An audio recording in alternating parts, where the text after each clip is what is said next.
what EMF does, it creates, and somebody else came up with this term. This is I think Corey Hills or there was a doctor that did all this research, and I'm blanking on his name right now, but they call it subatomic confusion. But what it really is, and it's your ion channels. I think it's two things. They don't talk about mitochondria, but I think it's the mitochondrial power system. The electron transport chain gets deranged because people get diabetes when they suddenly get put into an electric field. And the second thing that is your ion channels. So you have calcium channels, sodium channels, and believe it or not, we are electromagnetic beings. And in every cell in the body, there's a voltage-gated ion channel, or multiple. There are probably ones for iodine and sodium and potassium and calcium and everything. The one we really know the most about is the calcium voltage-gated ion channel. And so these things just, when they're in certain... Real quick for everyone listening, voltage-gated means it has a gate. Think of it like a ball and a little cup. And so when you reach a certain voltage, the hole, the cup, where it lets all the stuff through, the little ball goes and closes, or it'll open up depending on what the signal is. And so it's just a little channel that is very mechanical, but it just pops open at a certain range and closes at a certain range. And it has to do with the depolarization of the membrane. So as the membrane changes its charge, then it opens up or closes. And what's happening in EMF is it's opening them up, and we're getting rushes of calcium into our cells.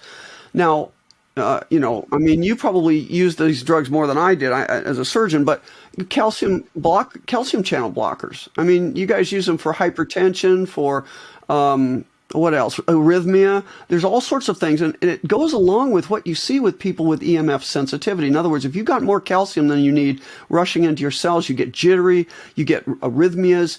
All these things start happening to you, and I think that's what we're seeing, and it's now doubling down because, when the old cell phones, even before the 5G, which means generation, not gigahertz, it's fifth generation.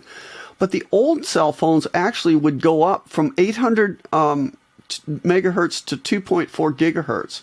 2.4 gigahertz is your microwave. And that goes really far away. And I'll put that video probably towards the end or maybe in here somewhere where I have to go like 20 feet from the microwave, which is pretty far to get to a below whole number reading to get away from it. It's shocking how far you have to really get. So the problem, I guess I'm saying, is you can't just walk away from this. We have it coming in our roofs from the satellites. We have the 5G towers, which actually that isn't the big problem, but they're still there. If you go to a hotel and you stay on the top floor, you got a 5G antenna right next to you now. Don't stay on the top floor of hotels. It's all around us. And your cell phone, again, and I think I told you about the one arm length trick, but your cell phone's a big emitter. But if you put it one arm length away from you, it doesn't have a lot of power, and it goes to zero on your chest on your meter. The big thing in your house are your routers and your modems. That's the big emitters, and don't sit near a router or modem. Now, so how do we can mitigate this, but we got to think, first thing is easy to do is take magnesium. Magnesium blocks your calcium channels. So it will block some of the symptoms. The question is, does it block the damage? This magnesium might be one of these things, blocking the calcium channels and doing all this mitigation. Unfortunately, it might be like sunscreen, where it blocks your tanning, but it doesn't block the cancer-absorbed rays. I'm concerned about that. So ultimately, not that I would ever advocate violence, but ultimately those 5G towers may have to come down, and the satellites.